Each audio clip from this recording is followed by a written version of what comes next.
Elion, le Dieu très haut.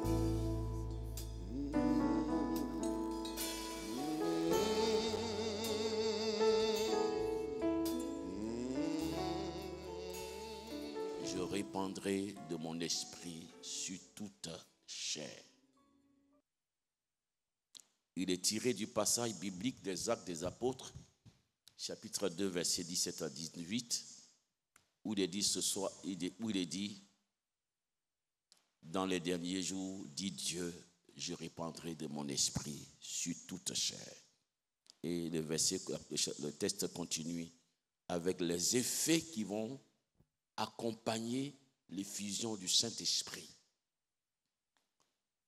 Dieu dit, quand il va envoyer son esprit, il va y avoir des effets.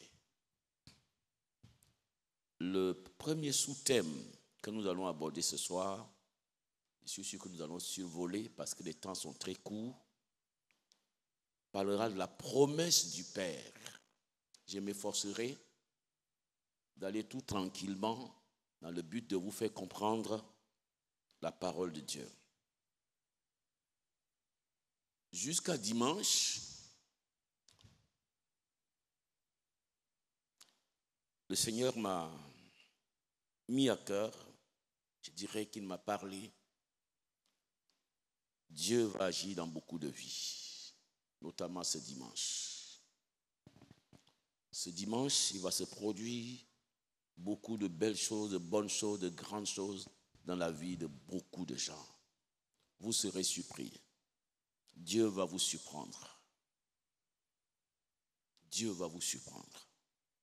Et je vous demande de vous préparer à des surprises glorieuses venant de la part du Seigneur, à des surprises bénéfiques. Le Seigneur va entrer dans le cours de votre vie. Particulièrement, l'Esprit de Dieu va se saisir de beaucoup d'entre nous, pour faire de vous, pour vous permettre d'entrer dans les choses qu'il a préparées de toute éternité pour votre vie. Et à partir de là, il va vous guider et il va se servir de vous. Ce dimanche, j'aurai un message à délivrer. Je veux que chacun de nous se prépare. Que chacun de nous se prépare. Dieu a quelque chose pour ta vie. Il ne t'a pas créé par hasard. Il t'a sauvé pour un but. Il va accomplir ce but-là dans ta vie. Alors, on va aborder ce soir le premier sous-thème sur la promesse du Père. Parler de la promesse du Père, ce serait une longue chose, mais nous allons essayer de faire des résumés rapides. Ce que je recherche, c'est que la vérité soit déposée dans vos cœurs. C'est ce que je recherche. Je vous ai déjà indiqué que le sous-thème, la promesse du Père est tiré de Actes 2, 17 à 19 que nous avons lu. Et cette même promesse, ce même texte biblique que l'apôtre Pierre a emprunté au livre de Joël dans l'Ancien Testament, Joël chapitre 2, verset 28, Pierre a emprunté ce texte-là. Eh bien, notre Seigneur Jésus lui-même, vous le savez aussi, dans Acte 1, verset 4, dans son dernier entretien avec les disciples, les toutes dernières paroles qu'il a prononcées avant d'être enlevé, Acte 1, verset 4, comme il se trouvait avec eux, il leur recommanda de ne pas s'éloigner de Jérusalem, mais d'attendre ce que le Père avait promis. Ce que je vous ai annoncé, leur dit-il.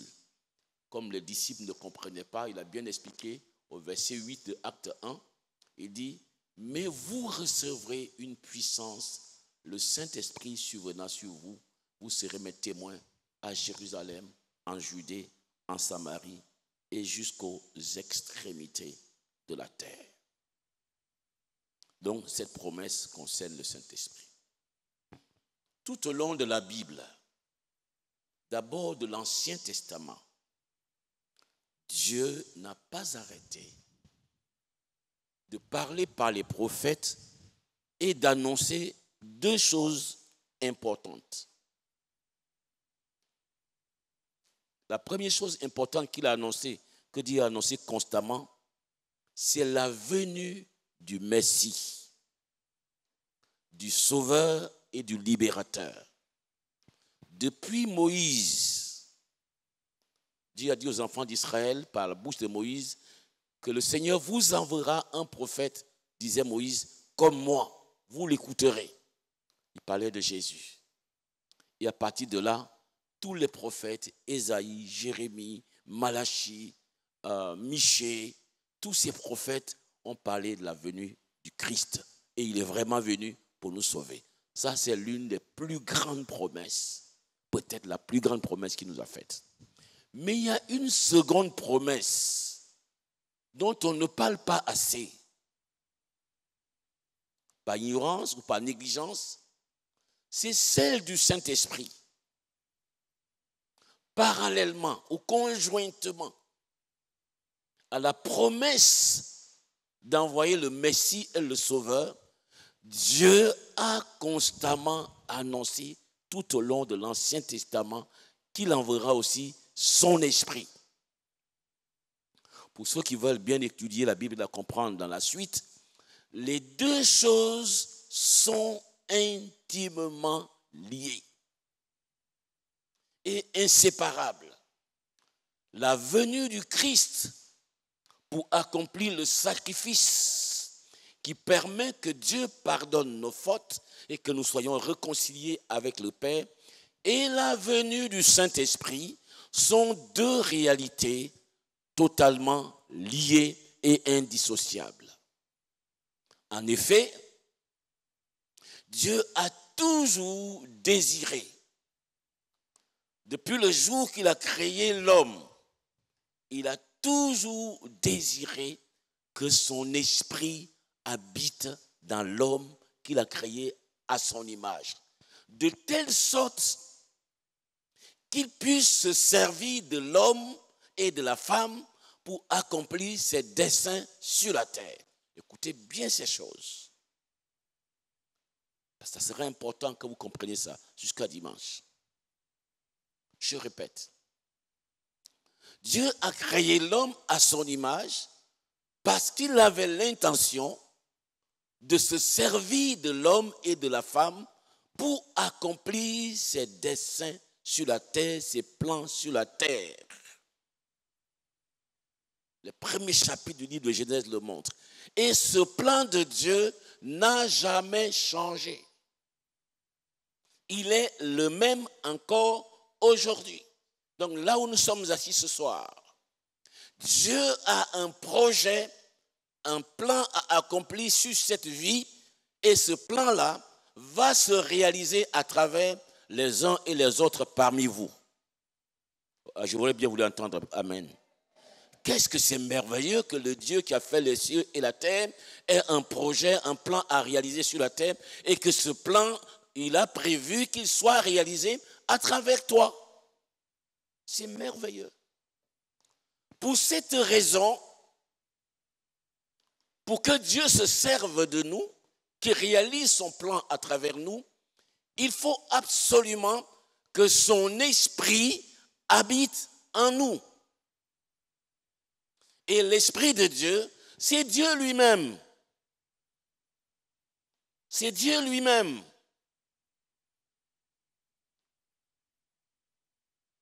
Mais pour que l'Esprit de Dieu vienne habiter en nous, je l'ai dit tantôt, comme entre-temps, nos premiers parents, Adam et Ève, avaient fauté et laissé entrer le péché dans leur vie, se sont laissés déchoir de la grâce, de la bénédiction.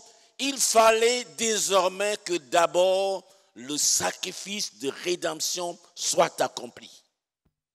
C'est-à-dire le prix à payer pour que nos péchés soient pardonnés, soient payés, et que l'expiation, c'est-à-dire la purification de nos péchés, soit accomplie par le sang de Jésus-Christ. Dès l'instant que cela est fait, il devient possible maintenant que tous ceux qui croient en Dieu, qui sont lavés par le sang de Jésus-Christ, qui sont purifiés par le sang de Jésus-Christ, et qui en conséquence sont devenus fils et filles de Dieu, il devient possible qu'ils reçoivent quoi? Qu'ils reçoivent quoi? Le Saint-Esprit.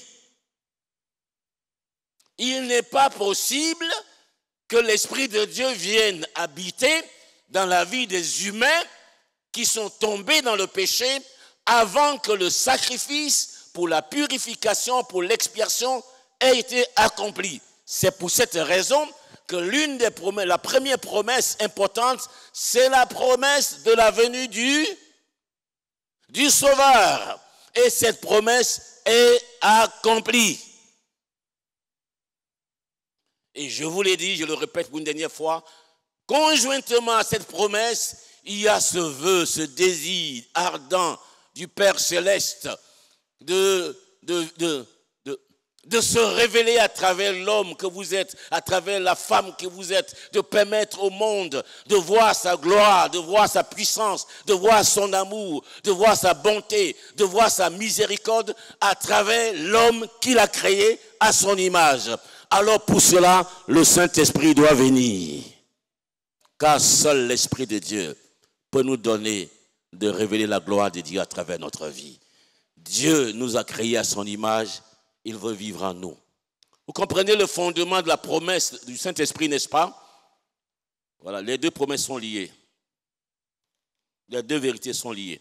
Donc dans l'Ancien Testament, que vous prenez Ésaïe, vous prenez Jérémie, vous prenez Ézéchiel, vous prenez Joël, la plupart des prophètes, non seulement ont parlé de la venue du Messie pour sauver le monde par son sacrifice, mais ils ont aussi régulièrement parlé du temps où le Saint-Esprit doit venir pour remplir, pour habiter dans le cœur des humains. Je note au passage que dans l'Ancien Testament, le Saint-Esprit n'était pas donné à tous les croyants. Il y avait 3 fonctions dans l'Ancien Testament qui avaient le droit de recevoir l'onction du Saint-Esprit. Il y avait la fonction de sacrificateur, qui était appelé à servir dans la maison de Dieu, dans le tabernacle, dans le temple, pour présenter les sacrifices devant Dieu. Il fallait forcément qu'ils aient le Saint-Esprit, et cela était fait à travers un rituel de l'onction d'huile. Et puis, il y a la fonction de roi. Ils étaient choisis pour gouverner le peuple de Dieu. Et gouverner le peuple de Dieu en tant que roi dans la pensée de Dieu, ce n'est pas juste d'être un monarque. C'est juste d'être un serviteur de Dieu. Un homme qui marche avec Dieu, qui marche devant le peuple de Dieu et qui doit être le modèle, l'exemple pour le peuple de Dieu. Un homme qui doit conduire le peuple de Dieu vers Dieu. Et le meilleur exemple que Dieu a donné du roi selon son cœur, c'est David. Il était roi, il était chantre et il était prophète. Sa passion et sa priorité, c'était l'adoration de Dieu, c'était servir Dieu. Donc c'est la deuxième fonction, je ne donne pas par ordre d'importance et pas de rôle, mais je les cite simplement. C'était la fonction de roi. Il reste une, n'est-ce pas? Vous voulez que je vous la donne? Vous voulez que je vous la donne?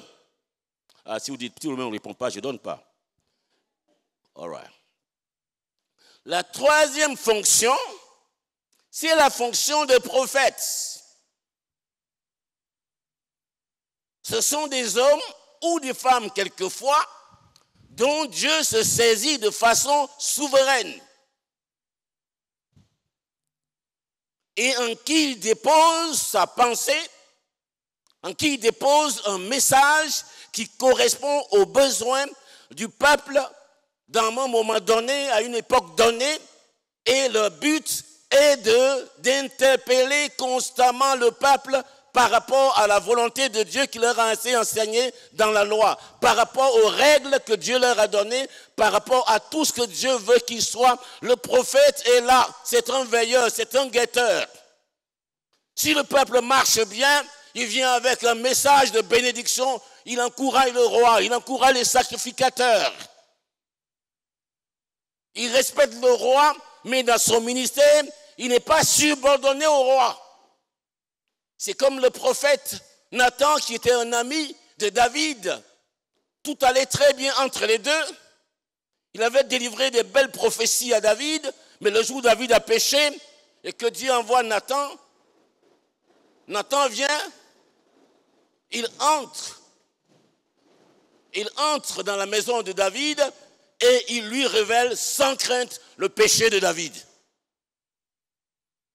Quand le peuple marche avec Dieu, le prophète vient avec des encouragements, avec des bénédictions. Mais quand il s'éloigne de Dieu, qu'il soit le roi, qu'il soit le sacrificateur, qui qu'il soit, le prophète vient annoncer la parole de Dieu. Il est loin du Saint-Esprit, il accomplit la volonté de Dieu. Voilà les trois fonctions dans l'Ancien Testament. Mais dans le Nouveau Testament, vous pouvez fermer les portes là-bas, s'il vous plaît. Fermez les portes par derrière là-bas. Le vent souffle très fort. Mais dans le Nouveau Testament, Dieu annonce que les choses vont changer. Dieu dit, je vais répandre mon esprit sur qui? Sur qui? Vous savez, ce que j'ai à vous dire ce soir, il y a le vent dedans. Parce que le vent est un symbole du Saint-Esprit.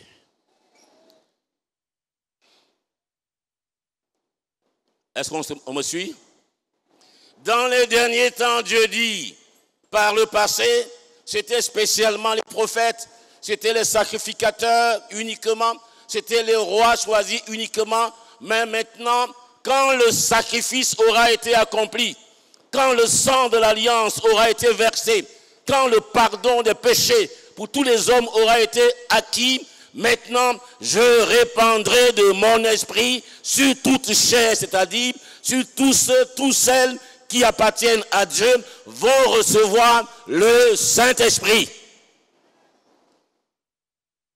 C'est alors qu'il dit, mais vos fils et vos filles prophétiseront. C'est pour vous. Donc, durant tout l'Ancien Testament, ces prophéties ont été données. Quand on arrive au Nouveau Testament, que se passe-t-il? Quand on arrive au Nouveau Testament, quand on commence le Nouveau Testament, qui connaît le nom du premier, du précurseur, du pionnier de la prédication dans le Nouveau Testament, qu'on a dans le Nouveau Testament? Qui connaît? C'était qui? Le premier, quand on ouvre le Nouveau Testament, qui a commencé à prêcher la parole de Dieu, a commencé à attirer des grandes foules. Comment s'appelle-t-il? Jean-Baptiste, n'est-ce pas? C'est Jean-Baptiste. Jean-Baptiste commence à prêcher la parole de Dieu et les foules se déplacent et viennent de partout pour se faire baptiser. Et les chefs religieux, envoient des gens vers lui pour dire, écoute, beaucoup de gens viennent vers toi, tu baptises, mais est-ce que tu es le Messie qu'on attend? Vous voyez? Est-ce que tu es le Messie dont la Bible a parlé qu'on attend? Et Jean dit non, je ne suis pas le Messie. Et alors les gens lui posent une deuxième question. Il lui dit, mais si tu n'es pas le Messie que nous attendons, pourquoi alors tu baptises? C'est alors que Jean va faire une révélation. Il va vous dire, moi je vous baptise en vue de la repentance. Je vous baptise pour attester que vous vous êtes repentis. Mais il vient quelqu'un après moi qui est plus grand que moi. Lui, il fera quoi? Il fera quoi? Il vous baptisera de quoi? Du Saint-Esprit et de feu. Donc Jean, le premier prédicateur du Nouveau Testament, après que les prophètes aient parlé à la fois du Messie qui va venir et de l'Esprit qui sera donné par la suite, Jean, le premier prédicateur qui ouvre le bal, il parle de la venue du Messie et il insiste sur la promesse du Saint-Esprit. Il dit, le Messie qui viendra il baptisera du Saint-Esprit. Il emploie le terme baptisé du Saint-Esprit. Et il rattache donc c'est une expérience, ce n'est pas une doctrine, ce n'est pas juste une doctrine, c'est il baptisera, c'est une expérience. Il la rattache à la personne de Jésus et à son ministère. Jésus, son ministère, c'est de baptiser du Saint-Esprit les autres, les croyants. Donc Jean en parle. Mais quand le Seigneur Jésus lui-même vient, il n'y a pas quelqu'un dans le Nouveau Testament qui a parlé plus du Saint-Esprit que Jésus-Christ. Incroyable. Il a parlé du Saint-Esprit. Lorsqu'il était encore avec eux, il dit quand le consolateur sera venu, que je vous enverrai de la part du Père, l'Esprit de vérité qui vient du Père, il rendra témoignage de moi. Et vous aussi, vous rendrez témoignage. Donc, il parle du Saint-Esprit, qu'il appelle le consolateur, l'Esprit de vérité, que lui va envoyer de la part du Père. Ensuite, il commence à leur dire, dans les derniers moments, il dit, je vous ai dit ces choses pendant que je demeure avec vous. Mais le consolateur, l'Esprit Saint, que le Père enverra en mon nom, vous enseignera toutes choses. Là encore, il dit que le Père va envoyer le consolateur en son nom, l'Esprit de vérité. Ensuite, Jésus dit, et voici, j'enverrai sur vous ce que mon Père a promis. Qu'est-ce qu'il a promis? Le Saint-Esprit qu'il a promis depuis l'Ancien Testament. Maintenant, Jésus dit, et voici, j'enverrai sur vous. C'est une responsabilité personnelle. C'est lui qui va envoyer. J'enverrai sur vous l'Esprit que le Père a promis. J'enverrai donc sur vous ce que mon Père a promis, mais vous restez dans la ville, jusqu'à ce que vous soyez revêtus de la puissance d'en haut. Encore, il dit dans Acte 1, verset 4 que j'ai lu tout à l'heure, juste avant de se séparer des disciples, il leur dit, comme il se trouvait avec eux, il leur recommanda de ne pas s'éloigner de Jérusalem, mais d'attendre ce que le Père a promis, ce que je vous ai annoncé, leur dit-il. Et le verset 8 de Acte 1, il est plus clair, il dit, vous recevrez une puissance quand le Saint-Esprit sera venu sur vous et vous serez mes témoins à Jérusalem, en Judée, en Samarie. Alors mes amis, lorsque Dieu lui-même promet une chose avec insistance, quand Dieu lui-même promet une chose avec insistance depuis des millénaires, c'est que la chose est comment? C'est que la chose est comment? Vous avez jamais entendu la pluie? La chose est importante.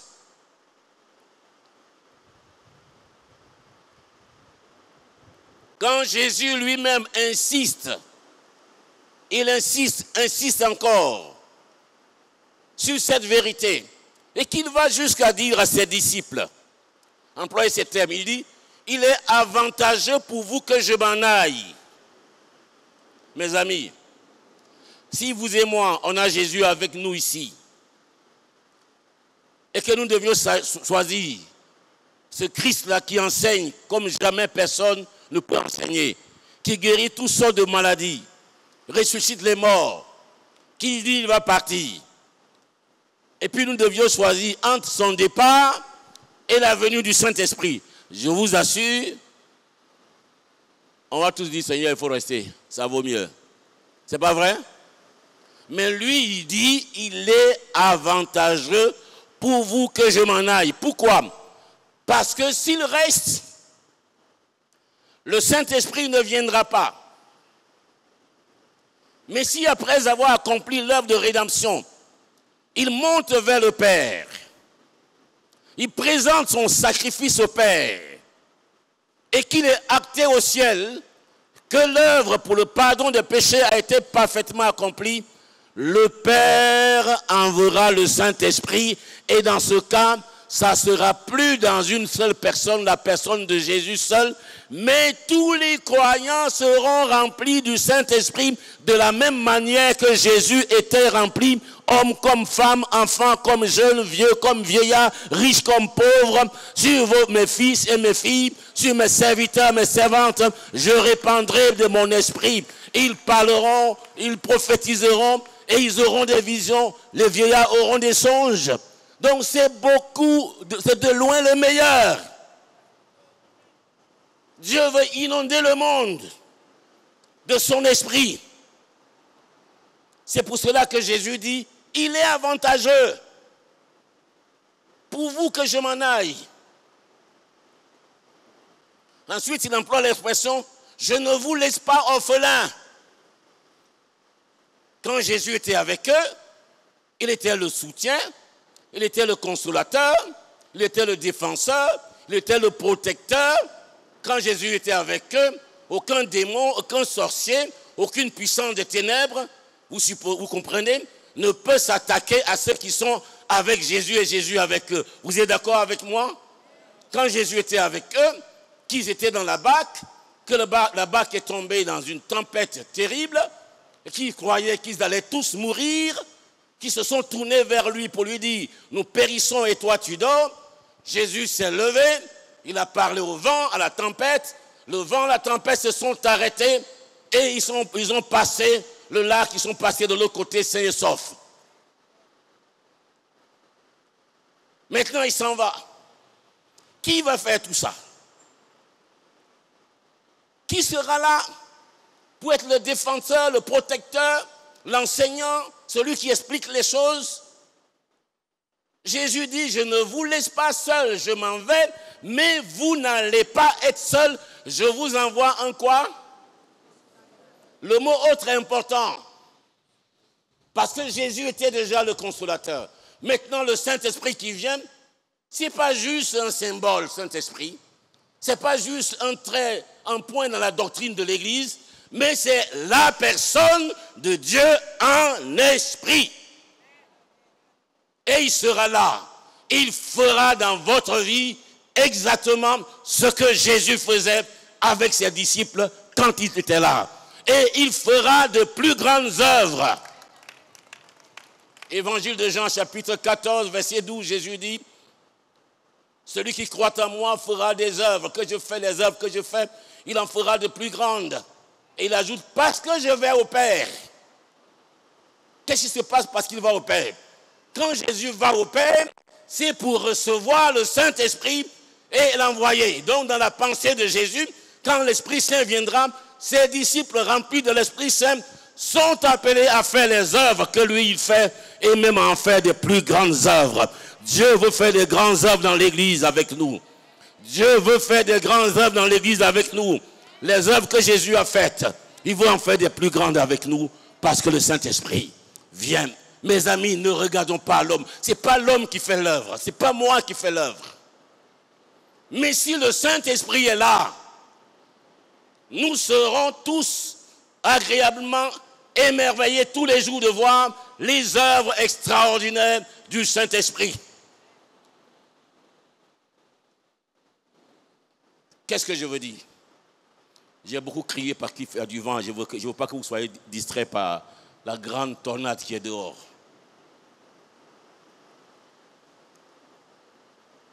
Les prophètes ont annoncé la venue du Saint-Esprit. Jean-Baptiste a annoncé la venue du Saint-Esprit. Jean-Baptiste a dit, lui baptise d'eau.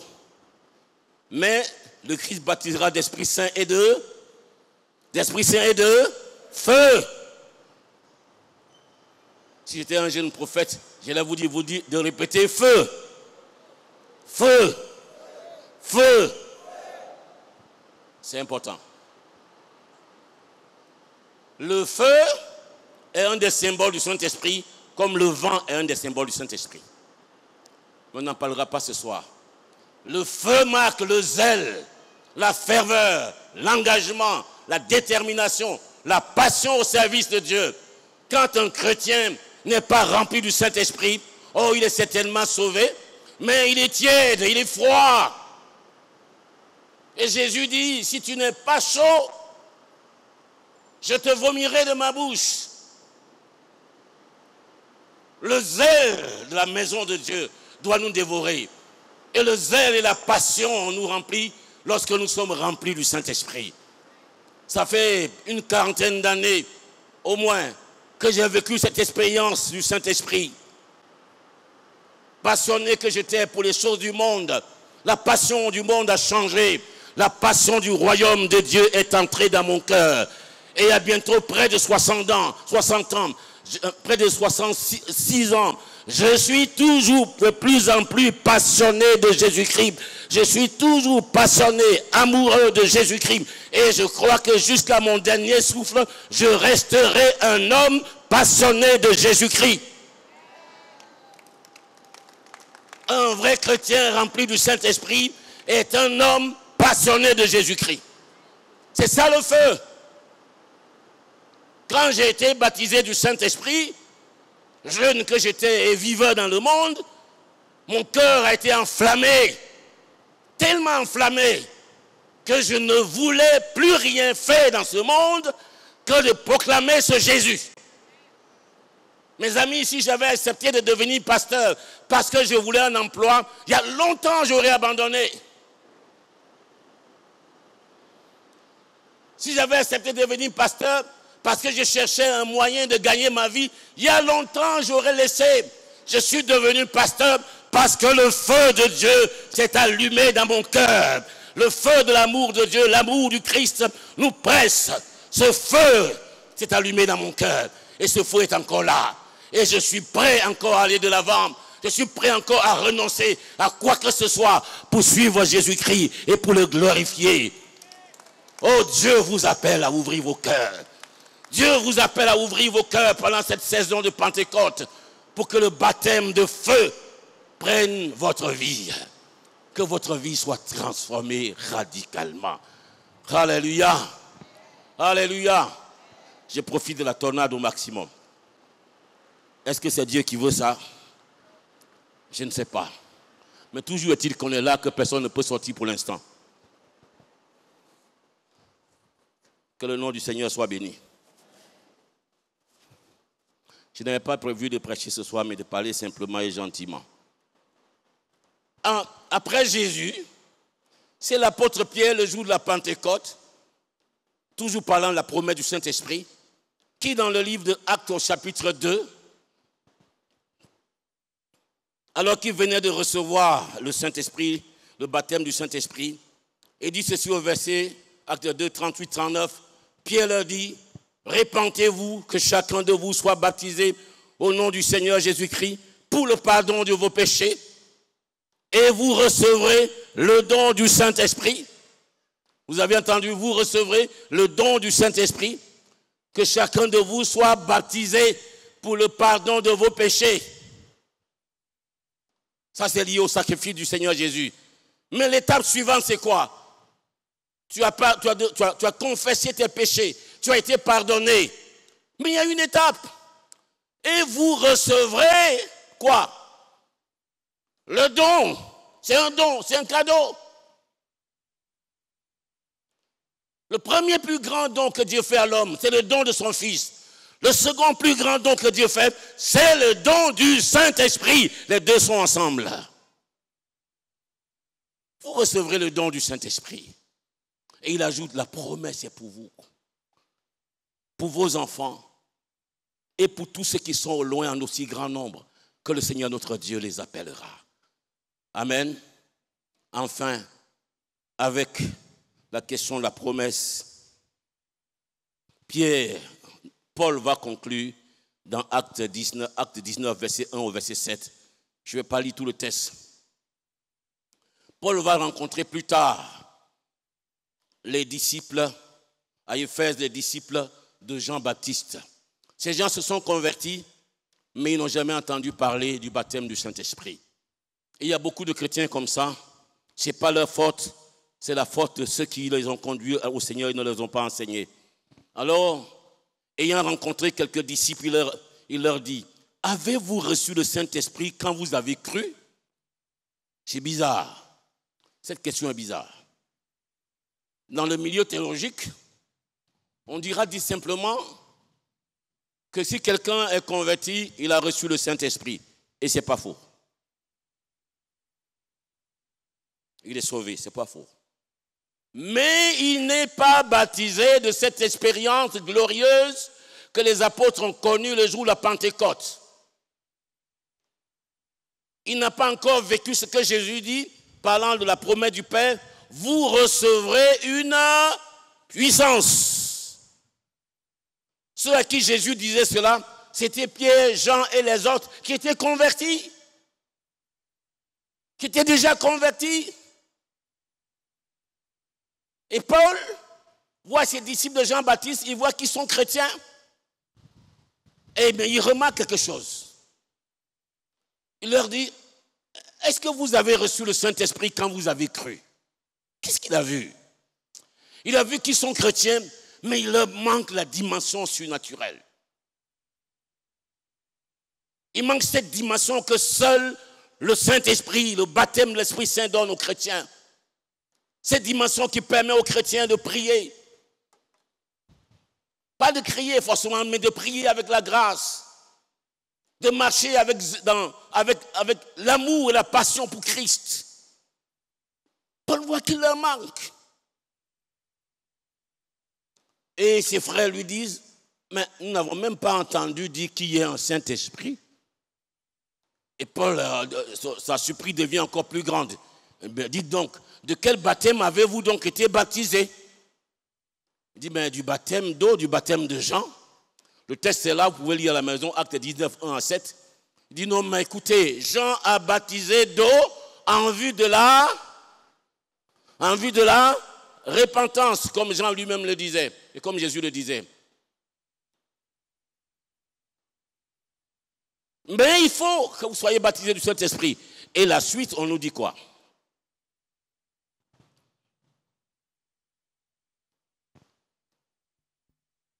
Alors Paul dit, Jean a baptisé du baptême de repentance, disant au peuple de croire en celui qui venait après lui, c'est-à-dire en Jésus. Sur ces paroles, il fut baptisé au nom du Seigneur Jésus-Christ. Lorsque Paul leur eut imposé les mains, le Saint-Esprit vint sur eux et il faisait quoi? Il parlait en langue et il prophétisait. C'est les mêmes personnes. 10 minutes avant, c'était des chrétiens baptistes, baptisés d'eau, tout gentils, mais pas la dimension pentecôtiste. Après l'imposition des mains, quelque chose s'est passé. Ils sont baptisés du Saint-Esprit, ils parlent en langue, ils prophétisent. Donc vous voyez, la promesse du Père est cela. Demain, nous allons continuer et nous parlerons de la personne et de l'œuvre du Saint-Esprit dans notre vie. Et je prie de tout mon cœur, ce dimanche, ce que le Seigneur m'a montré, qu'il a déversé dans mon cœur et dans mon esprit, c'est qu'il va déverser sa grâce sur certaines personnes. Donc quand je dis certaines personnes, cela va au-delà du simple fait de parler en langue et de prophétiser. Des personnes parmi vous ont un appel qu'ils ignorent. Cet appel n'est pas celui d'être pasteur. Alléluia. Tous ne sont pas appelés à être pasteurs. Dans l'église, peut-être 10% ou même 5% vont être pasteurs. Dans le genre que nous sommes aujourd'hui. Mais les autres, le grand pasteur chinois du nom de Watchman Nee, qui en son temps était un homme consacré à Dieu, qui a été persécuté, emprisonné pour sa foi, a fait cette expérience. Il a fait recruter des jeunes, des universitaires, des étudiants, dans son école de théologie. Et au bout d'un temps de formation, cet homme de Dieu, qui était vraiment un homme très spirituel, a découvert ceci. il a découvert que plus de 80% des personnes qui étaient venues à la formation n'étaient pas appelées à servir Dieu dans la soutane de pasteur. Ils sont appelés à servir Dieu, bien entendu, mais pas dans la soutane de pasteur. Ils sont appelés à être serviteurs et servants de Dieu, mais pas derrière le titre de prêtre, de pasteur, d'évêque. Et il a découvert que certains devaient servir Dieu comme de grands ingénieurs, mais remplis du Saint-Esprit, dont Dieu va se servir dans le milieu de cette communauté d'intellectuels. D'autres sont appelés à servir Dieu comme des médecins, mais remplis du Saint-Esprit. J'en parlerai ce dimanche. Nous devons à Luc, un médecin, le livre de l'évangile de Luc, qui est un livre détaillé. C'est grâce à lui. Nous lui devons le livre des Actes des Apôtres. Je l'appelle le reporter évangélique. Un médecin a tout quitté pour suivre l'apôtre Paul. Pour suivre Paul dans tous ses voyages et écrit tout ce qui s'est passé. C'est ça qui nous a donné le livre des Actes des Apôtres. Je ne vais pas anticiper ce dimanche. Mais priez pour vos cœurs, priez pour vos vies. Il y a un destin de Dieu sur ta vie. Il y a un destin de Dieu sur ta vie. Et des portes vont s'ouvrir pour cela.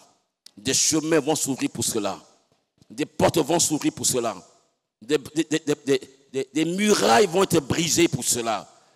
Des murailles de fer, d'airain vont être brisées pour cela. Dieu va répandre son esprit, va mettre son sceau sur un bon nombre de personnes qu'il va utiliser. Mais on va s'arrêter là ce soir.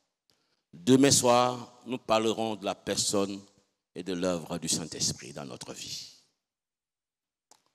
Mais ce soir, nous devons retenir ceci. Le Seigneur, Dieu,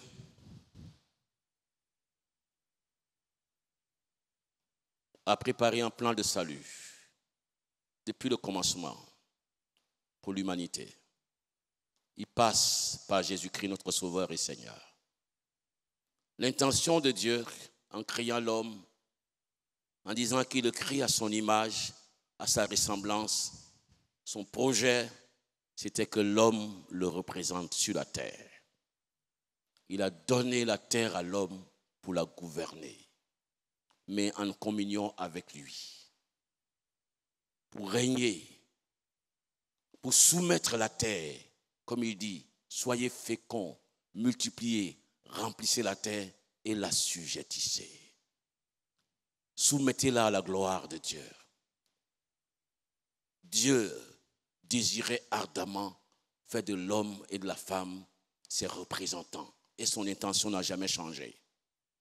Le diable peut momentanément boycotter, saboter le plan de Dieu, je vous l'ai dit, saboter. Mais Dieu restaurera toujours son œuvre. Il se peut que dans ta vie, quelque chose avait commencé au départ.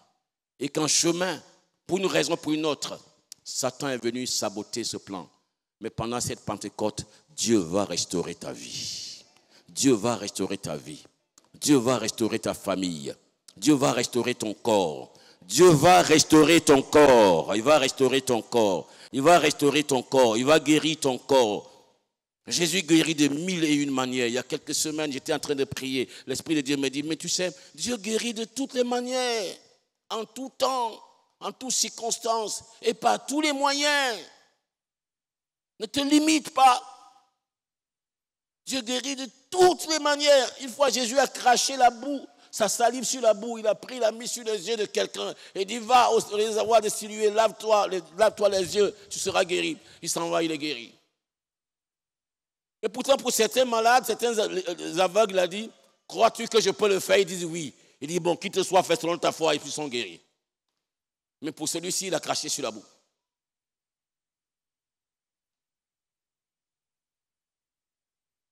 Le Seigneur va restaurer ton corps.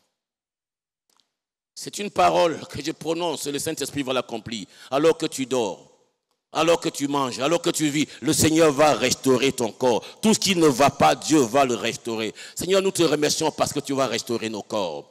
Tu es celui qui pardonne nos iniquités, qui guérit toutes nos maladies et qui délivre notre vie de la force et qui rassasie de bien notre vieillesse. Tu vas restaurer les corps de nos frères et de nos sœurs. Tu vas rassasier de bien leur vieillesse. Ceux qui commencent à vieillir, Dieu va rassasier votre vieillesse de bien. Il va combler votre vieillesse de bonté. C'est son plan, c'est sa parole.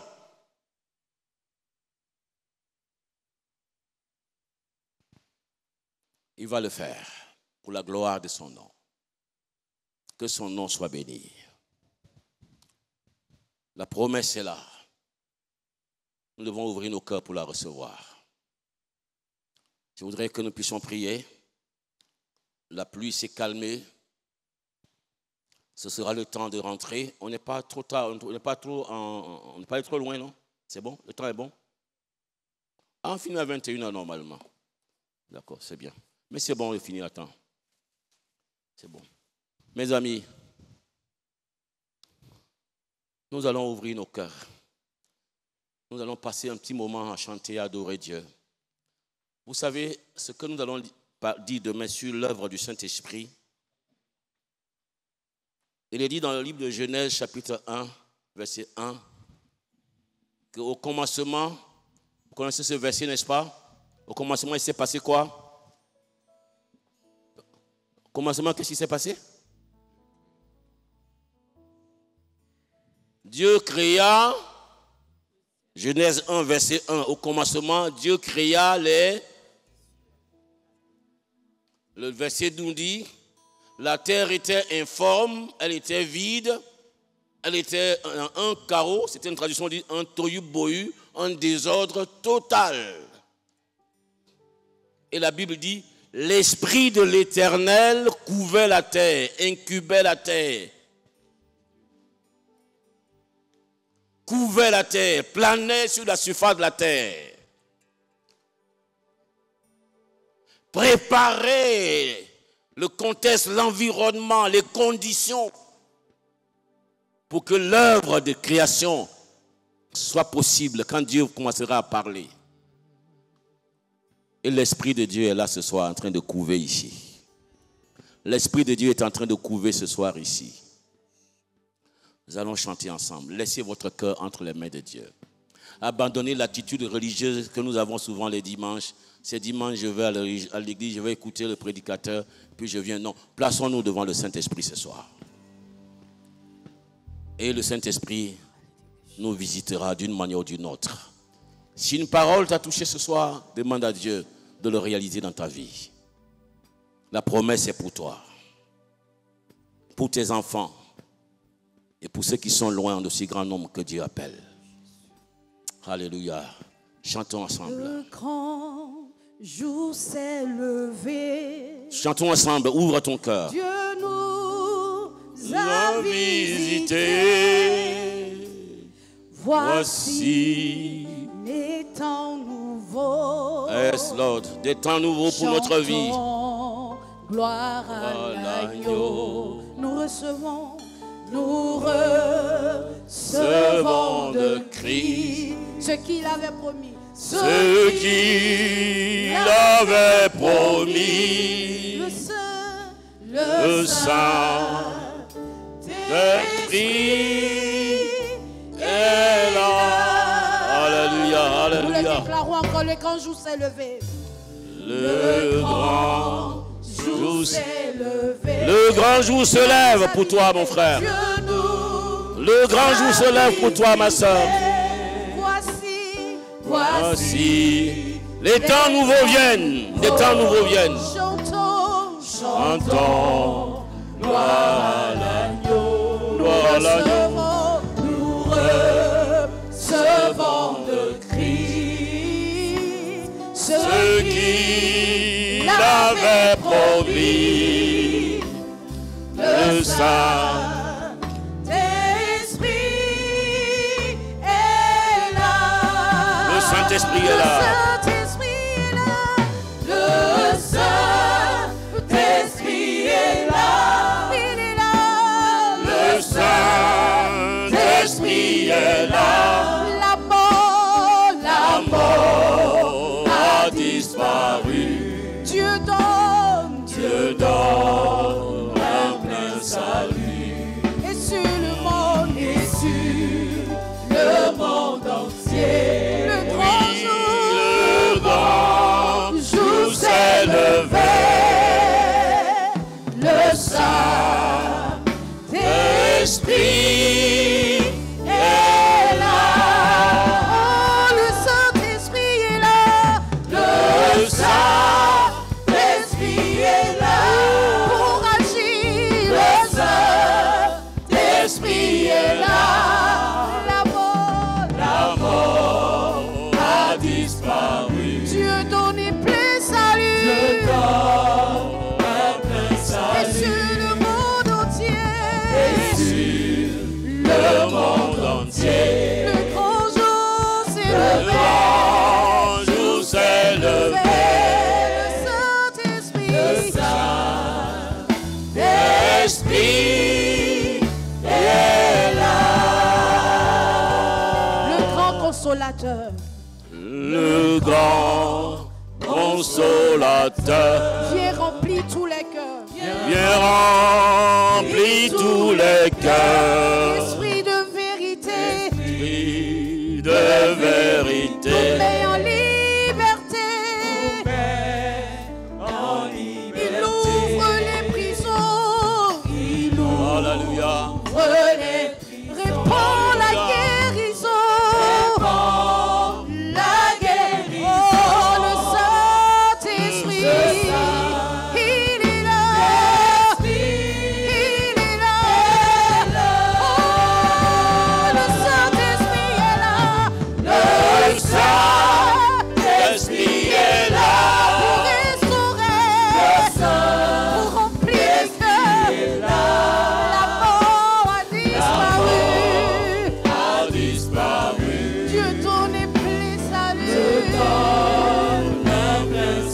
Sur le monde entier.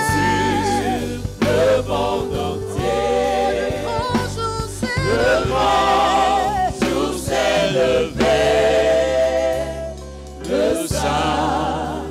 Saint-Esprit est là. Restons dans la prière, s'il vous plaît. Adressons-nous au Seigneur. Adressons-nous. Chacun s'adresse au Seigneur. Le Seigneur a promis son esprit. Si Dieu a pensé qu'une chose est importante, essentielle, c'est qu'elle l'est vraiment. Il a donné son Fils pour nous racheter. Mais il a donné son esprit pour nous sauver. Ton esprit pour nous remplir, pour nous guider. Alléluia.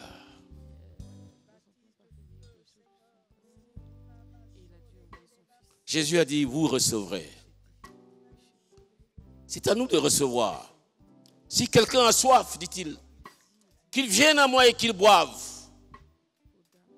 L'Esprit de Dieu est là ce soir. Sa présence est là. Il est en train d'incuber. Elle est en train de couver cette assemblée ce soir. Afin de rendre possible toutes choses dans notre vie. Si ton cœur a soif, viens à lui ce soir. Si ton cœur a vraiment soif, si tu as soif de vivre quelque chose d'extraordinaire, si tu ne veux pas juste être un bon chrétien de dimanche, mais qu'en plus de cela, tu veux être un chrétien rempli de la joie de Dieu, de la grâce de Dieu, de la puissance du Saint-Esprit qui témoigne, enflammé pour Dieu, enflammé pour Jésus-Christ. Ce soir, le Seigneur veut mettre le feu dans ton cœur. Il veut mettre le feu dans son cœur. Y a-t-il quelqu'un ce soir dans cette assemblée? Je veux une personne. Je ne lance pas un appel pour beaucoup de gens forcément. Mais vraiment quelqu'un qui a soif, qui a faim. Qui a soif. Qui veut voir sa vie être enflammée par la puissance de Dieu pour le servir. Qui est las, fatigué de la vie chrétienne de routine, sans saveur, sans enthousiasme, et qui veut goûter la gloire de la présence et la puissance de Dieu. S'il y a une personne comme celle-là ce soir, je voudrais qu'elle avance ici, on va prier pour elle. Au puits de Jacob, Jésus voyageait avec ses disciples. Auprès de ce village de Samarie, il s'arrête. Et pendant qu'il est au puits, une femme samaritaine arrive. Son histoire est longue, son histoire est douloureuse. Mais elle est pieuse. Elle croit au Dieu de Jacob, attachée à ce puits. Mais sa vie est vide, est creuse, est trouble. Et Jésus lui dit, donne-moi de l'eau à boire. De leur discussion, Jésus dira, si tu savais qui est celui qui te demande de l'eau à boire, c'est toi qui lui aurais demandé de l'eau à boire. Et l'eau que je te donnerai deviendra en toi une source d'eau vive qui jaillira en vie éternelle. Le Seigneur, tu as été longtemps auprès du puits de Jacob. Tu as creusé l'eau dans ce puits. Mais l'eau de ce puits ne peut pas te désaltérer, ne peut pas te consoler, ne peut pas te transformer, ne peut pas te réjouir, ne peut pas faire de toi l'homme que tu désires être pour Dieu. Mais l'eau que Jésus donne peut changer ta vie. Peut changer ta vie ce soir. Ce soir, tu es au puits de Jacob et Jésus est là. Il veut maintenant prendre possession de ta vie. Ton passé compte peu, mais ton présent et ton avenir comptent plus. Ce soir, si tu ouvres ton cœur, ce sera le début d'un nouveau départ. D'un nouveau départ. Ce Jésus qui transforme. Ce Jésus qui transforme. Ce Jésus qui transforme. Donnera un nouveau départ ce soir. Ce Jésus du miracle. Ce Jésus du miracle. Elohim, le Dieu qui est vraiment Dieu. Le Dieu qui est intensément Dieu. Le Dieu qui est pleinement Dieu. Le Dieu qui est magnifiquement Dieu. Yes. Yes. Le Saint-Esprit est là pour couvrir ta vie, pour couvrir ta vie. Et les ténèbres de ce monde vont disparaître. Les ténèbres qui, comme autrefois, couvraient le monde, ont disparu quand l'Esprit de Dieu a commencé à couvrir. Jésus-Christ prend possession ce soir. Le roi prend possession. Tu lui appartiens. Tu lui appartiens. Tu lui appartiens. Il va arracher ta vie au voleur. Il va arracher ta vie. Il va arracher ta vie. C'est un combat qui s'est engagé. Mais le Christ va vaincre ce combat maintenant. Alléluia. Merci Jésus, parce que la victoire est là. Parce que le feu est là. Parce que le feu est là. Le feu de Dieu est là. Le feu de Dieu est là, Seigneur. Tu embrasses ce cœur ce soir. Tu embrasses cette âme. Tu embrasses cette vie ce soir. Tu embrasses et tu brûles. Tu brûles tout ce qui ne t'appartient pas. Tu consumes tout ce qui ne t'appartient pas ce soir. Pour consacrer cet homme à toi. Pour le consacrer à toi. Pour le consacrer à toi. Pour le consacrer à toi. Pour l'arracher, Seigneur, ce tison. Pour l'arracher, pour le consacrer à toi. Pour le consacrer à toi. Parce que tu as un plan pour sa vie. Parce que tu as un plan pour sa vie. Maintenant, ce soir, reçois l'Esprit de Dieu. Reçois l'Esprit de Dieu. Reçois l'Esprit de Dieu. C'est lui qui va changer tout. Reçois l'Esprit de Dieu. Ne regarde pas à toi-même. Regarde à la grâce. Regarde à la croix. Reçois l'Esprit de Dieu. Reçois l'Esprit de Dieu. C'est ce soir. Reçois l'Esprit de Dieu. Reçois l'Esprit de Dieu. Seigneur, merci de remplir. de remplir et de remplir et de remplir, de remplir cette vie ce soir. De remplir cette vie ce soir. De remplir cette vie ce soir. Pardon.